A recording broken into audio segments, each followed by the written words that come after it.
Welcome to YAS the Stripper Podcast, a podcast for all sex workers.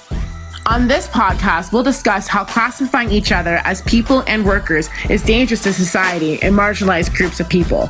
We'll also talk about the climate in and outside of the clubs and all the amazing things us sex workers do. I'm so inspired and in awe with each and every one of you, and I'm always excited for what's going to be shared next. I'm your stripper queen from the north, Onyx, and this is YAS the Stripper Podcast. What's up, everyone? My name is Onyx, stripper queen from Canada, and welcome to my very first episode. I had a chance to speak with Miss Honey LeStrange, stripper, entrepreneur, designer, mom, advocate, the list goes on. All around lovely, beautiful person. This super mom and I spoke about the challenges and discrimination that comes with parenthood and stripping at the same time, how she juggled day-to-day work and showcases and overcoming an abusive relationship. Throughout our conversation, there were lots of laughs and tangents. The tangents were hilarious, though. Honey LeStrange is an easy person to talk to, especially for my first time. So, without further ado, here is Honey LeStrange. What's up, everyone? Welcome to YAS the Stripper Podcast. I'm your stripper queen from the north, Onyx. So for those of you who don't know, this is my very first podcast interview. Get excited because I'm excited to start and introduce our next guest, Miss Honey LeStrange. Say hello. Hi. So I don't think I know you, but I've been creeping on your profile so hard, and I've already been following you before this interview, so it's like I already do. But before we get into all that is you, let me just first tell the audience that this is now a listener-funded podcast, so we are accepting donations. So feel free to give us anything you can because it will go a long way helping strippers and sex workers alike who have been out of work because of this pandemic. So you just need to go to the new website at yesthestripper.com and find all those little donation buttons that are scattered around that spot. So back to you, Miss Honey LeStrange. How are you? What have you been up to during this COVID pandemic?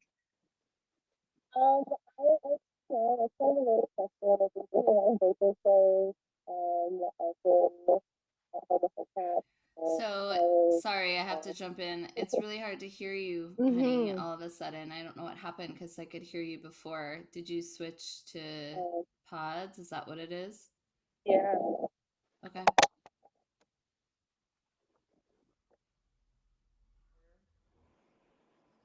No, we And can't I hear keep you at all. looking to like the corner because that's where I see her.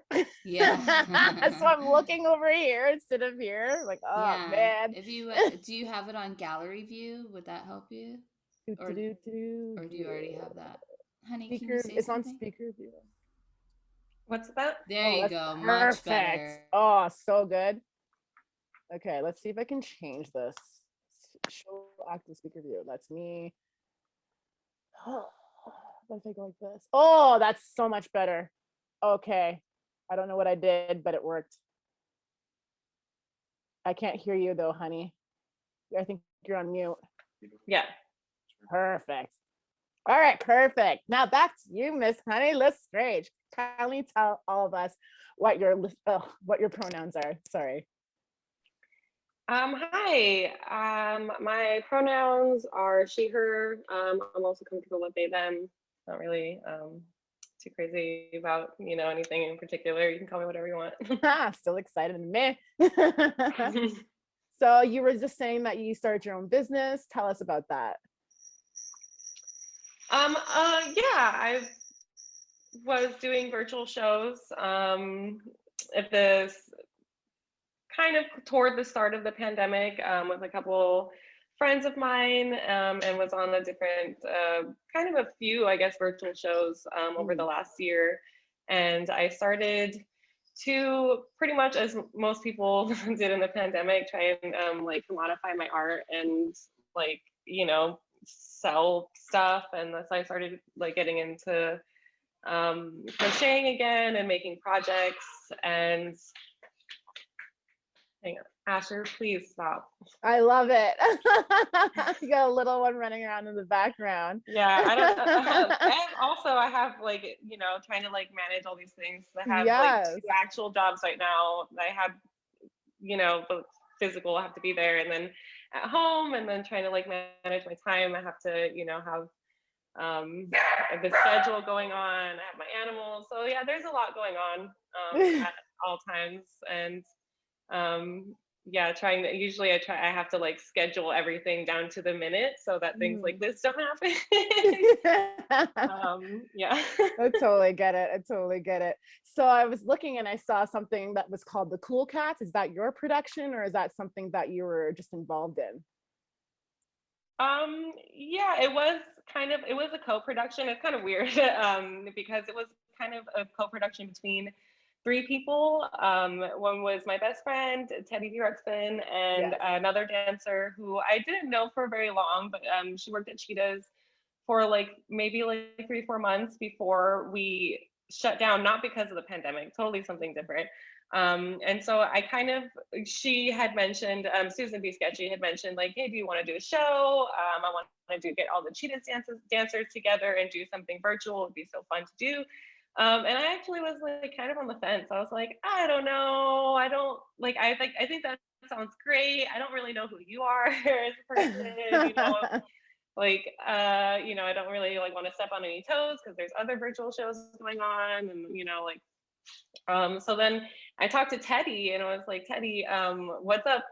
You know, what do you think about this show? Like, I think it sounds cool. Like, you know, if we can put our ideas into it and like make it our own thing. And, you know, and it started off like that, you know, it started off kind of like as a meld of different, you know, experiences and different themes that we all kind of liked. And it was really fun to get together and, you know, have all of our performances and show our artistic sides like in our home and do things that we couldn't do at Cheetahs. But then it just, you know, working with people, especially if you don't have like a relationship with them ahead of time and not knowing like, you know, what's going on, it just became very difficult. And it felt like, even though it was a production of mine and I was putting so much work into it and producing it, it almost became uncomfortable for me to say that I was producing the show because I was not, that's my timer to get ready. Because I was not for the next hour. Yeah. Yeah, so you know, I just became like uncomfortable, and I didn't feel like it was like our own anymore. I felt like we were working for someone, you know, and it was like, if I want to work for someone else, yeah. I don't want to hate on anything, but it was very rooted in like the white supremacy thing, because it's natural for, you know, people who already have positions of power to kind of amplify their own voices and, you know, amplify their own, I can do this and I can do this and I can do this. And it's like, but what about the people around you? Can, you know, anyone else bring that to the table as well, you know? And it became kind of like a frustrating like push and pull about like we're a community, you know, and I wasn't really comfortable in that. So I actually quit Cool Cats a while ago, but then I still had shows set up. So it was kind of like a weird transition because I was like, I quit, but then I'm performing in these shows. Good for you though, yeah. So, I love that you kept on doing it. Yeah, well, you know, I didn't want to like quit, like, you know, like back out of the obligations because we had scheduled them in advance, like so far in advance. Which is actually one of the things that I was like, why are we like, it's like literally like April, why are we like planning, you know, like things like that. Like, it's January, why are we planning for May right now? Like, we have so much to do. Can we like not, like, you're making work out of this and it should be fun. You know, so that's why when I quit, I did have so many obligations, and I didn't want to like, you know, leave them out of like one less dancer. And so it was definitely a weird time. Now I'm trying to figure out like kind of if I want to continue on with my own thing, but the virtual shows I feel like are kind of, you know, as things are opening up, they might be dying down a little bit, or, you know, I'm not sure how that would work. So yeah. Awesome. Well, so for those of us who don't know, I see that you dip your toes into like everything, music videos, you're a ganja girl, you have a production company, you do your other things on the side, you make jewelry, crocheting, like all the things. What So are you a stripper? Are you a burlesque dancer? Like, what do you categorize yourself as? That's also really weird because I would say that I'm a stripper just because of what I like, the type of dancing I do and pole dancing and working in clubs, but I've also worked, only the clubs I've worked at in real life have been not topless clubs. Mm. So they're like bikini bars. So it's like technically I haven't stripped completely, but then in the virtual shows I have. Because like I'm not restricted by the rules of the bar, and like I'm like, oh, I forgot my pasties, and I'm just gonna so it's kind of a weird. I would call myself a stripper because I want to normalize that word, and I want to people to just see like to what degree you're taking your clothes off. I'm still going up there and stripping off my top, and if I could do more in those environments. And also I don't really like my breasts. If I had a boob job, I would work at every topless club ever. And that's we all have our different reasons for our limits and stuff. So for me, I would call myself a stripper.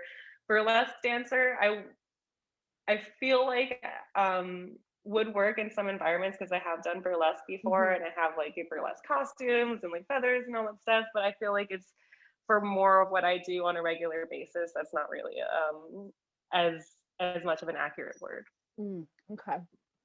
Well, how long have you been crocheting and making your own jewelry for? Those look awesome. Thank you. I'm actually making a skirt with pockets right now. I've been crocheting since I was like a kid.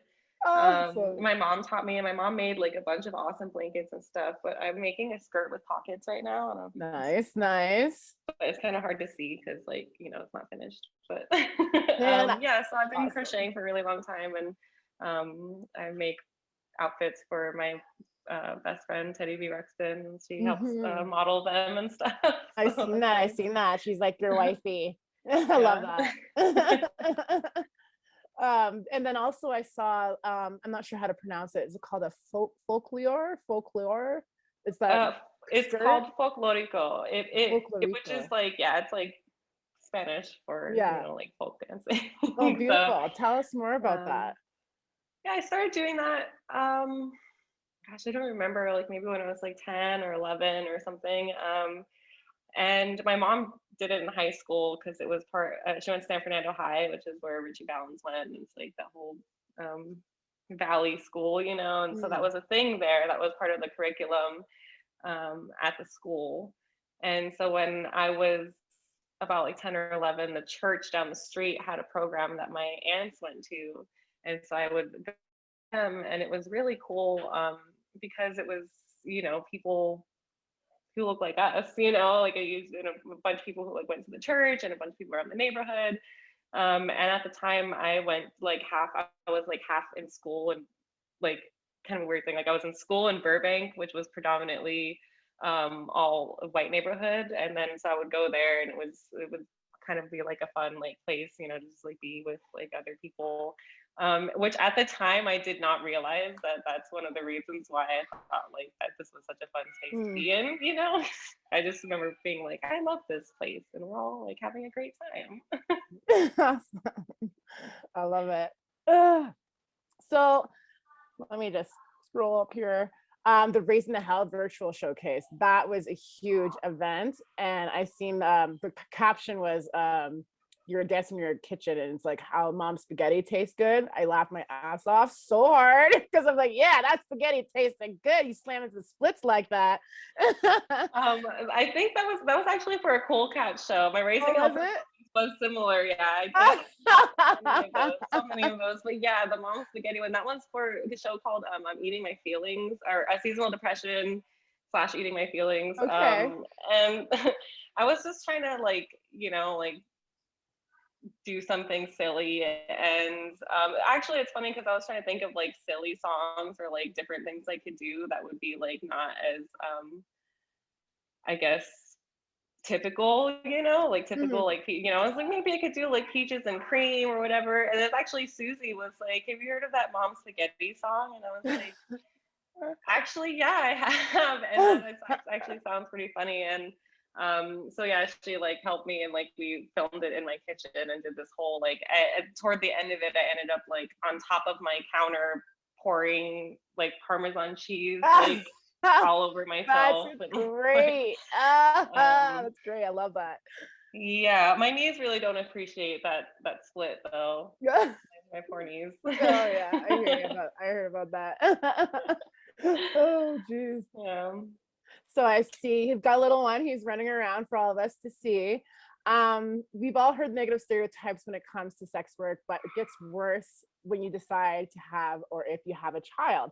How has having your little man affected your work, if at all? And do you lose any of your own individuality when you become a mom? That is a very loaded question because I was not affected really before. I took time off, obviously, I had my son. And then I went back to work, and my hardships mostly weren't necessarily with working. My hardships were with leaving an abusive relationship and that person using sex work as the catalyst for that abuse. So, like going and to have to defend myself in court. And it's like she's a stripper and she does this and she does that, and it's like all of these other things were not true.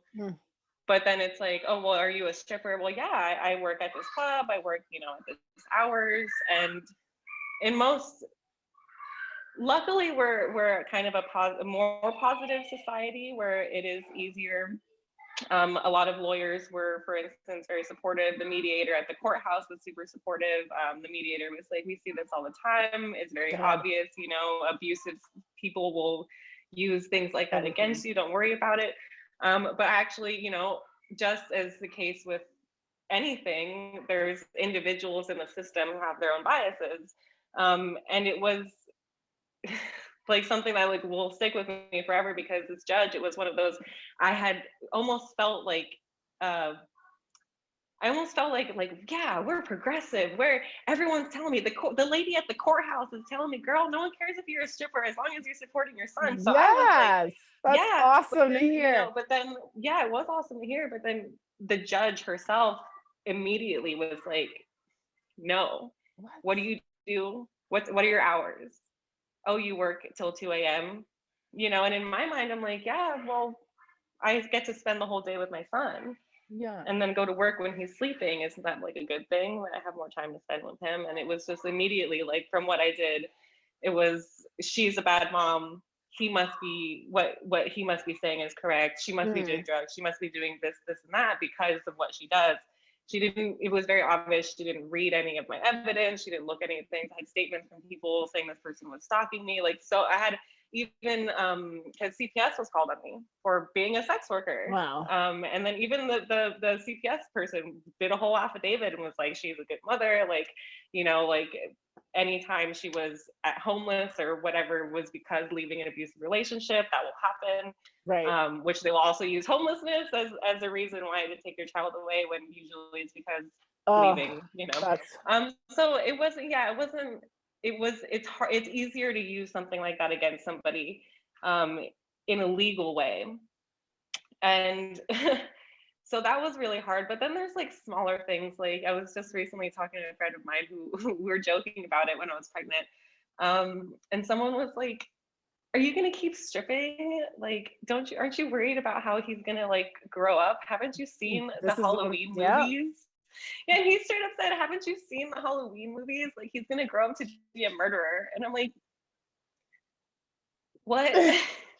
Like, people really think this way, like just because I do what I do. Like, no, it is different now that I'm at home. Sometimes I have to, like work and do stuff. I can't, like, in a coronavirus, like it's hard to find sitters sometimes. So I would have to time it and be like, have like my boyfriend like literally watching him on this side of the house while I'm over here doing shows. And a lot of people, can say like, oh, that's bad, you shouldn't be doing that. But it's like, people work from home all the time. People do, people do cam shows from home all the time when their children are asleep. It's just, it's a job. It's just like any other job. Like some jobs are inappropriate to bring a child. You're not going to bring a kid to like a crazy like farmhouse with like crazy materials, or people are going to die. Like there's environments for children. You're not going to bring them to like a crazy like loud music studio at 2 a.m. in the morning. there's a time and place to have your work. And I don't think people can separate that. People just see, oh, you're a stripper. Exactly. Yeah. And it's unfortunate they only see one or the other. Like, why can't you be both?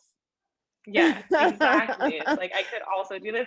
And people ask me, like, does he know what you do? And like, you know, like, yeah, he does. I mean, I don't like, he obviously doesn't like get the extent of it. Like, he's a child, but you know, he does know, like, well, why can't I play with a pole right now? Okay, because I need it to be clean because I have, That's you know, I'm awesome. doing a thing tonight, you know, and Yeah. I'm like, or get out of, you know, why are you setting up the green screen? Oh, I have to work tonight, you know, and Yeah. like that's the extent, because it doesn't matter. It's the same thing as every, you know, like, I'm busy, you're cared for over here, or you know, you're going to your friend's house for a sleepover, or you know, whatever.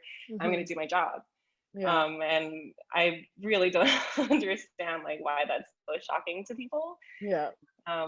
You know, or the fact that he knows, like, well, that's fine that you do that, but he knows. And it's like, yeah, I mean, I'm not gonna like lie to my kid and say I work like at, you know, he also knows that I work at a restaurant, and that I work at 2 restaurants, and that, you know, I sell things online, and you know, like, work is work. Exactly. So, yeah. And like, do you ever get questions from people that are like, oh, what if you're, well, you said murderer, but what if your child grows up to be a stripper? And I'm like, then that conversation will obviously happen, because you obviously conversate a lot with Asher, is his name.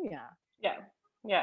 You know, like any job, like even, you know, like any type of sex work, even if like, you know, like porn, or people even have been like, well, are you worried that he's gonna be gay and hate women? And I'm like, these are things that as a parent, I wouldn't necessarily be worried about, because what I want to know is, are you making those decisions in a healthy mindset? Are you deciding to go into, as an adult, go into sex work because this and that, and you know, how are you not being forced into, you know, I personally love my job, you know, and fell into it. I've been dancing my whole life, you know, fell into it when I was working at Jumbo's, when I was pregnant and I was on leave.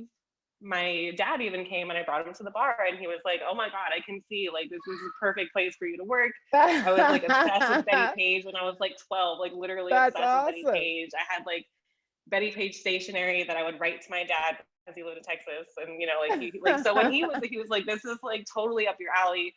Obviously you're making these decisions in a healthy mindset as a parent. And he's happy for me. He's like, how are your shows? Like, you know, when I quit, he's like, are you sure you want to quit? Like, I know you have so much fun doing these shows. And it's like, that's, yeah. And like, that's what, you know, being a supportive parent is. Yeah. You know, and it's just kind of, to me, it's like, you're worried about the wrong things. When people ask those questions, you're worried about the wrong things. Is your child healthy mentally, physically? Are you making these decisions for yourself? Which he's a child, so we don't know, you know, he could, you know, be like my mom and be an accountant. You know, and I'm like, and in that case I would be like, really, why do you want to be an accountant? So vanilla. No, it's fun. Numbers are fun. For me, I'm so bad with numbers. I can count money though. That is an accountant. Yeah, you know, there are some things. Yeah, there are some things where I would feel almost more worried about morally. Like, and I know this is kind of fucked up to say, but I would be almost more worried if he were to come to me and say, like, I want to join the army, or I want to be a police officer, or something like that. You know, and then I would be like, oh, what? Because it's a different mindset almost, you know, it's a different, like, it seems coming, unfortunately, the way society has made it, it's a destructive thing, and you know, kind of a violent thing. So that would be more like, to me, I'm like, oh my God, I hope he's like a decent human being and doesn't want to like walk around with a gun and like, you know, like pull people over for no reason. You know, like you know, being a decent person is more of a concern for me than anything else. And yeah, he's happy gonna be amazing. Do you talk to your kid about pronouns or what he identifies as? I haven't talked to him about any pronouns. Really, the only thing, I guess, he does like pink a lot. Like, he likes clothes, like he likes rainbow stuff, he likes glitter stuff, and like unicorns. Yeah, and like, who doesn't, you know, and like slime and all that, like glittery things, you know. And he had been told that that's for girls. Like he picked out a pair of like light up shoes that were pink and he totally loved them. But then he went to school and someone was like, well, those shoes are for girls.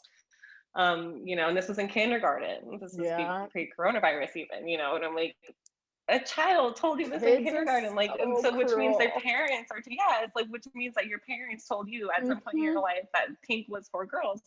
And I'm like, really, like, we're still doing this to our children. Like, we're still doing this to our children and assigning colors. And like all this stuff, like who the fuck cares? So I have had conversations like that with him where I'm like, no. If someone tells you that anything's for boys or anything's for girls, just tell them clearly not, because I was able to wear it, right? Like, like clearly, like this is for whoever wants to wear it. You're right.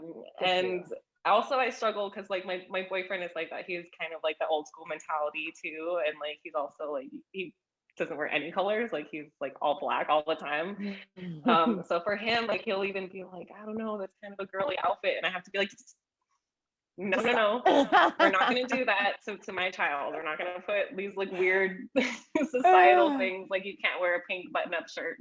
He's 7, like he can wear whatever he wants to. Like, not swinging his dick around, that's totally fine.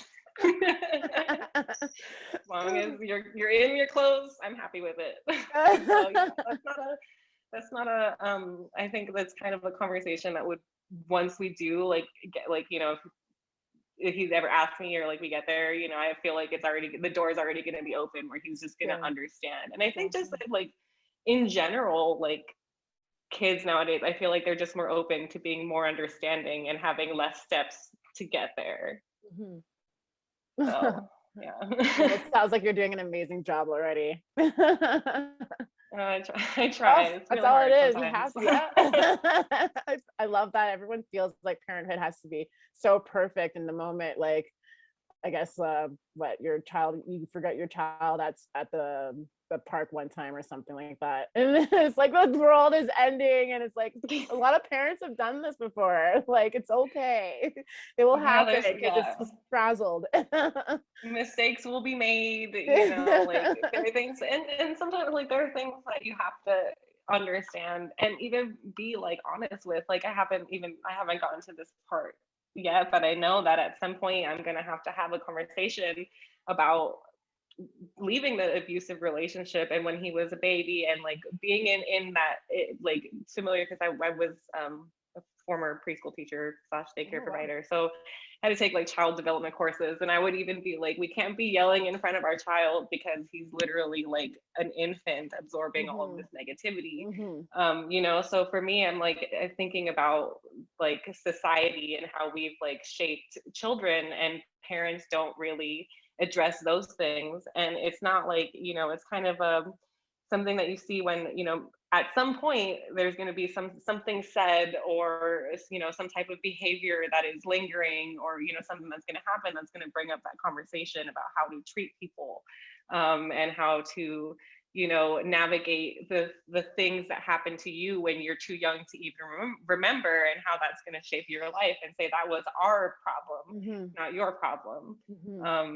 And I feel like people are kind of too uncomfortable to have that conversation, because it's like, well, your kids don't remember it, they're fine. It's like, yeah, they don't actually like remember these things, but their body remembers it, their soul, your brain, like these things, emotions. And it's been proven like scientifically that your anger issues, how you carry your emotions, how you treat other people, that's all within the first 5 years of your life. And if you're in a very tumultuous environment, that's going to affect you in a negative way, and you have to own up to that. That's something that I participated in.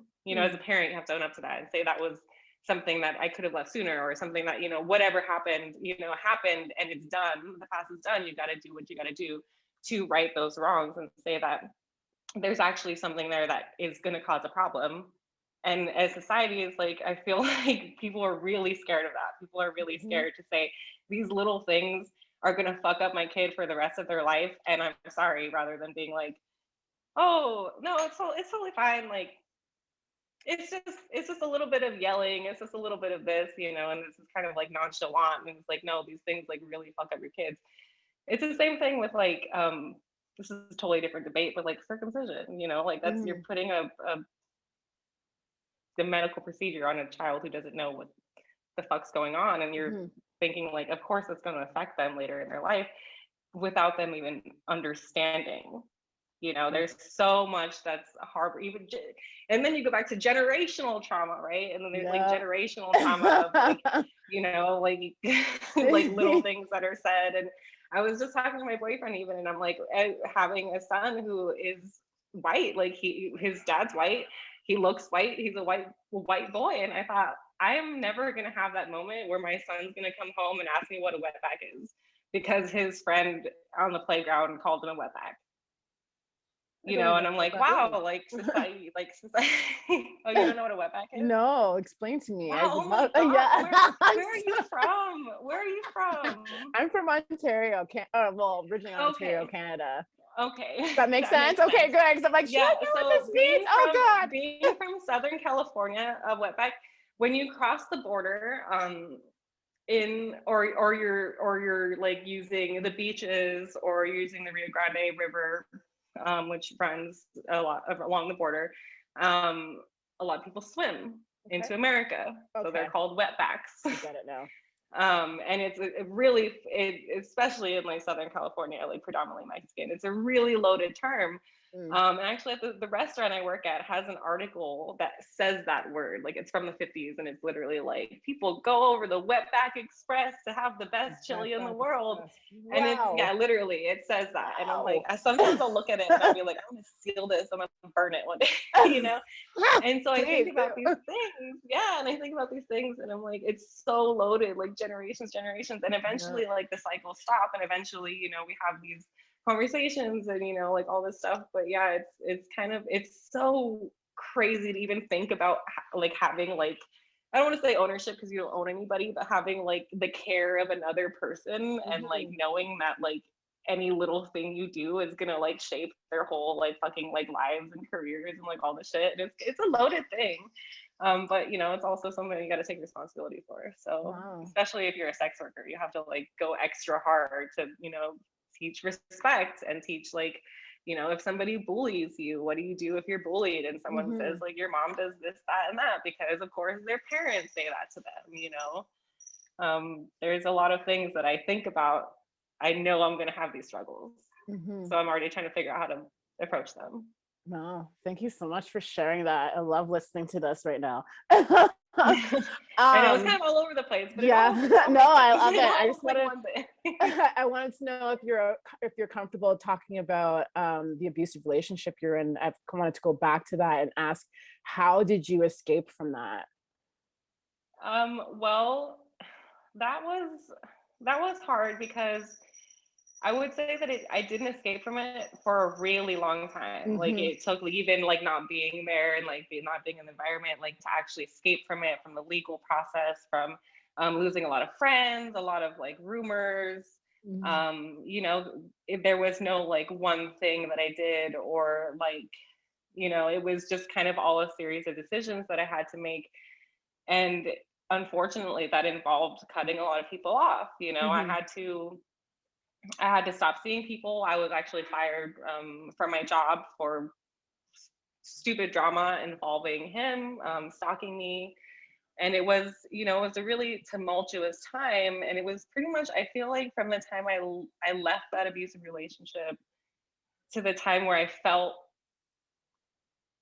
like, God, I wouldn't even say I feel free, because I almost have that worry that in the back of my mind, if I don't do something right, like you know, having to parent for the next, you know, however many years, co-parent legally, I always have that fear that if I do something to piss him off, or, you know, if he's unsatisfied in whatever way, it's so easy to go back to that vindictive mentality. So it's a long process. There's not one thing I feel like anybody can do to leave an abusive relationship. You have to do like several steps. You have to like, there are friends even who are like, what do you mean? Like, I've been friends with this person for like my whole life. He would never act like that. And I'm like, that's part of abusive relationships, is that people who are abusers are not abusive to everybody. And, you know, so part of leaving that is having to understand that as much as people are well-intentioned, they're not understanding to your problems, and you just have to cut them off, because it's going to be like a cancer on your healing process to have somebody who's constantly like I'm just trying to be the devil's advocate. Not everything needs a devil's advocate. Right. You know, if someone's if someone's abusive to you, they don't need a devil's advocate. If someone like, if I went up and like slapped you for no reason, it's like, I want to know why she slapped her. I'm like, no, there's like, yeah, sometimes you need like context and sometimes you don't. Yes. You know? Yeah. So yeah, I don't know, like there's no, it's a long process, and I feel like it's never ending. If you have children, it's a never ending process. Like it will be a thing. And also especially if the person's a good parent to your child, that's the worst, because abusers can be great parents. Abusers can be, you know, the best, and he's such a fun dad, and he's got money, and you know, they got the PlayStations, and so that's another thing I'm fighting against, is that I want him, I love the fact that he's a good dad, but it's also like hard, you know, it's like, but you also did this and this and this to me and us, well, you know, and all the stuff, and that's never going to go away.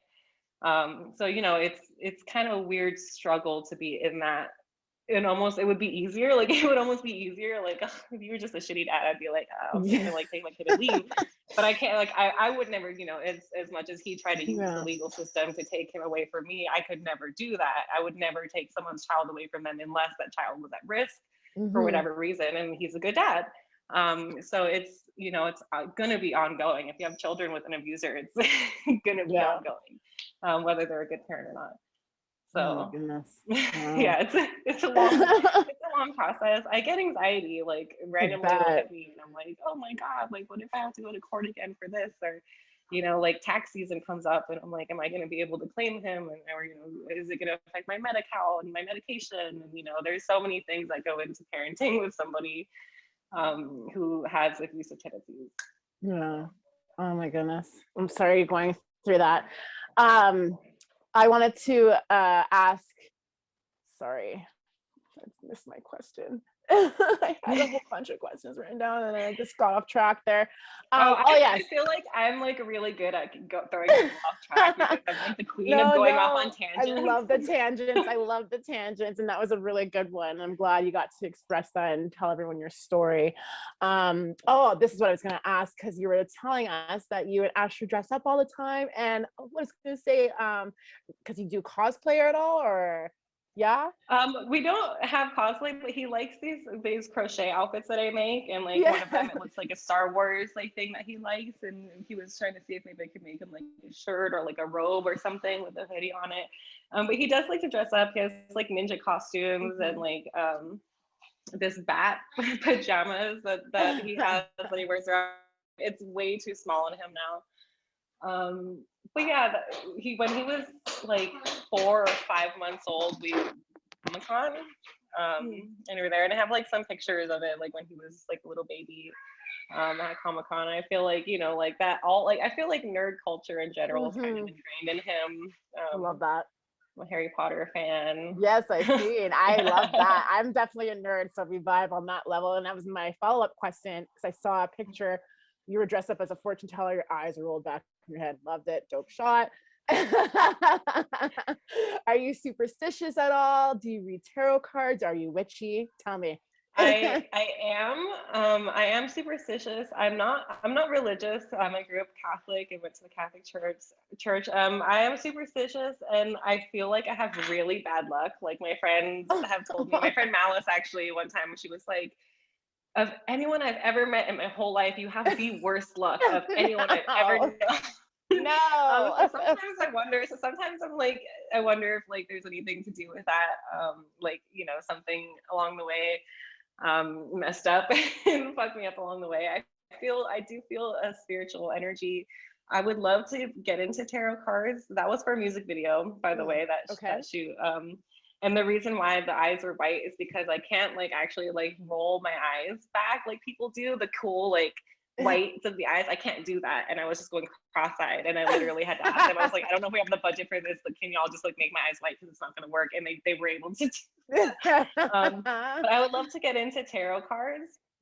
I have tried. I have some cool decks that I feel like I want to get into them myself, but I also know that like if you don't know what you're doing, you know, that can like it's not really gonna work, you know. So like Teddy, my wife, she will read my, like if I have a question about something or like, you know, like need any like guidance, I'll have her, like I'll call her and be like, Tarot, give me my tarot reading. Yeah.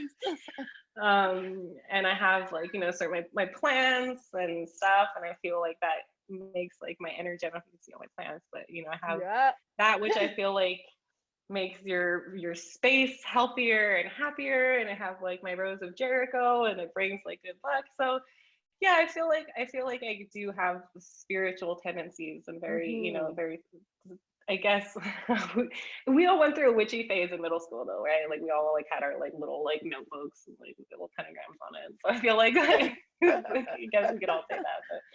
But I like stones and I like candles. I'm not really like a, like Teddy is more into like all the crystals. Like she has like hundreds of crystals. I never really got into crystals a lot.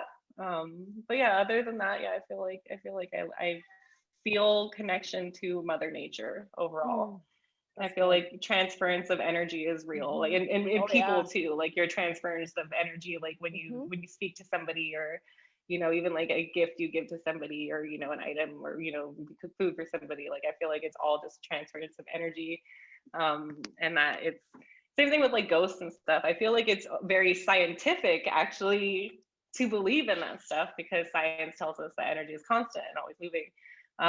So if energy is constant, where does energy go when you die? Just because we haven't figured it out yet doesn't mean it's not a thing. We just haven't gotten there to figure it out yet. Right. So I feel like even though I'm a very scientific person, I feel like it goes all together. It's just we haven't figured out how they go together. So people always say if you like science, you can't be spiritual, or vice versa. And I feel like they actually the two complexes, go well. Once again. Yeah. They go very well together. It can be both. Yeah. It's a complex. Nature is complex, you know. This duality that we live in, it's ridiculous. Get your notepads handy. It's time for some sex worker advice. Any stripper tips for anyone that's coming into the industry? Any advice you'd like to share, just for anyone that's not? Yes, and this is advice that I even give myself, and I'm literally telling myself going into the show I'm on Wednesday, is go slower. Like if you think you're dancing slow, you're not. Go slower, because it's you know, like it's really sexy. Like, you know, people like to see the body move, and there are sometimes where like I'll see, you know, watch like recording back, and I'm having a fun time and I'm feeling the music, but sometimes like you lose the sexy too much because you're like you are feeling the music, and then it's like so if you're at the virtual shows, or you know, you're having a good time, it's like, yeah, do whatever you want. But if you're actually trying to make money, like if you're there to make money, go slower. Oh man, I wish I had that advice. Taking it. Yeah. I'm saying, because that's so me. I just love my music. I'm like, what? Oh, slow. No, seriously, for me, that's what I'm saying. It's like even advice I need to give myself, and I'll watch playback, and I'm like, what was I do? I'm like, you know, like freaking out, and I'm like, that could have been real cute if I just. You could have been. Give myself a little sensual, you know, something, and instead, I'm doing the most too much. You know, sometimes you just, you know, just because the song is hype for 5 minutes doesn't mean you need to be hype for the whole 5 minutes. Kill me. Oh my God, that's so awesome. That is great advice. Yes, take your time. Really also, something I'm really bad at is eye contact. Looking at people, you know, like engaging. I'm so bad at that. So this is all stuff that like I need. My advice to other people is also my advice to myself. Like, still after all of this time, I am the worst at looking at people if I'm on stage. I have rustic bitch face, so people think I look really intimidating sometimes, and then I think about that, and then I'm like, what if they think I'm like mad dogging them? So then I'm like, but you know, so so yeah. So eye contact, going slower, you know, trying to be sexy. It's harder than it looks, you know. Like if someone if you're trying to get into stripping thinking that it's easy, like, oh, this is something that's easy. There's so many things about it. It's not easy. You're going to be having a great time, and someone's going to come in and say, I didn't know where to go. I just came from a funeral of my friend who died from a heroin overdose. And you're going to be like, what? Now I'm a therapist. you know? So like, it's not, like, there's so many things that like go into stripping. You have to talk to people, you have to engage in conversation, you have to like be sexy, which is not easy. Yeah. Like, it's literally not. Like, even if you're like the hottest chick in the room, like, you could be, people, especially, you see this all the time, people who are like, I'm a bad bitch, and they are, like, they walk in and you're like, yes, you're hot, you're great, you're gorgeous, but then they'll, you know, pay us to get on stage and do a stage dance and then like literally fall down, and I'm like, yeah, because it's harder than it looks. Like, you can't just be a hot bad bitch. You have to like have ankle support and like, you know, point your toes and like all this, you know, there's so many things. Oh, the pointing of the toes. Yeah. I still have to think about that. Yeah, you know, and that's another thing too. I feel like that's kind of a mix, because coming from a dance background, I have that already ingrained to me, but it's not necessarily a stripper thing. Because you could be like the best stripper and not point your toes too. So I've also seen that, but also I've seen some really shitty strippers who that just adds to the fact that they can't dance and the fact that they're not pointing toes. So I feel like, you know, that to me, I have seen some really amazing dancers and I'm like, oh, she's not even pointing her toes and I didn't even notice until just now, you know? Like, that's the thing with stripping. That's the thing with stripping too, is like the rules of dancing don't necessarily apply to all of stripping too. Which is why the go slower thing makes sense, because it's like when you dance to certain songs, you're dancing hip hop, you do whatever, you want to dance to the tempo of the music, you want to do all this stuff, but then stripping specifically is like, no, just go slower. So yeah, it's like it's, yeah, there's certain things that you can do to look more appealing to people, even when you're walking around, just, you know, like, again, I'm the worst at it. I'll be there like eating a bag of chips like a slob, just like on the counter. And it's like, that's me. I know, like, there's a time and place where I'm like, you know what? I'm okay with not making money right now. And you have to be honest with yourself and say, do I want to make money? Am I trying to make money tonight? Okay, do this, and that. It's hard work. It's not easy. So that's my advice. Awesome. That's good advice. Thank you for sharing. It's time for some rapid fire Q&A. Let's begin the 4-for-1. So, marry, kill, sleep with. You know that game? Yes. Okay, so I went through a deep sea dive on your Instagram and I found Susan Sarandon, Sirius Black, and Bill Nye the Science Guy. I love how that's what you found on my page, because I love them. Okay, God, okay, this is hard because it's like, is it Gary Oldman or Sirius Black? First of all, is it Gary Oldman or Sirius Black? Because it's the actor or the character? Because that's also two different things. Let's do Sirius Black, because I wrote Sirius Black, not the character. Okay. Okay. I would fuck Sirius Black. Yeah. Kill Bill Nye the Science Guy, sorry, and marry Susan Sarandon, because just to wake up to her every morning would just be fantastic. And I feel like Sirius Black would be yeah, I think so too. Being in prison in Azkaban all those years. Prison sex. In one word, how would you sum up social media? Weird. Weird. I love it. If animals could talk, which one would be the rudest? Cats. Fucking cats, for real. Honestly, you hear that, Ginger? Cats. You're rude. Because they're rude even when they don't talk. They'll look at you and be like, oh, did you need that? Yes. Smack it. So I mean, you just know that they would be rude if they were talking to you. And if you could dress up as any character or portray a character, who would that be? This is not really a character, as much as like a whole ass lifestyle. But Selena, that purple outfit. Okay. That purple outfit's like one of my favorites. I'm actually trying to commission it for my friend Alabama. Yeah, that's my cat. My friend Alabama, she makes amazing masks and like amazing costumes. And this year for Halloween, I'm gonna try and get a Selena outfit, because that purple outfit that she wears at the Astrodome at her last concert is just phenomenal. Yeah. And that always like lived with me, like even as a kid, like again, I've always wanted to be a performer, and like even as a kid, like watching that movie and like watching her performances, because we had it on VHS, I don't know, it's just like see, the dancing and the outfit and the hair and like all of it, and just be like, I want to be her. And I feel like still to this day, I'm like, yeah, still need that. Gonna get that this year. I'm getting that outfit. Awesome. Oh, wow. Thank you for sharing your story. You have amazing information. And would you like to tell everyone where to find or follow you? Oh, hello. This is Aria.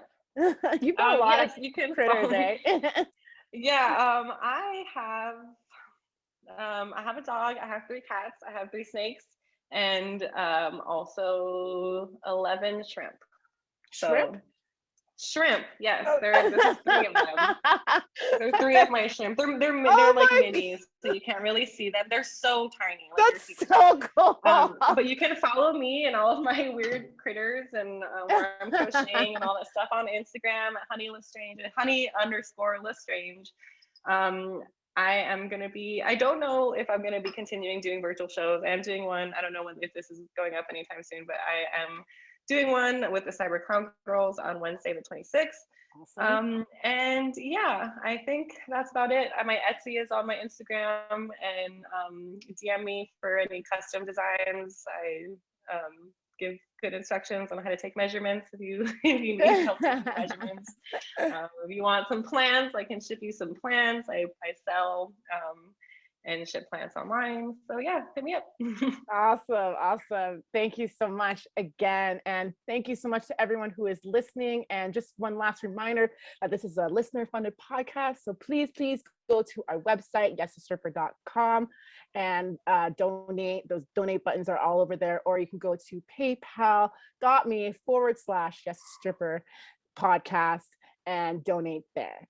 Awesome.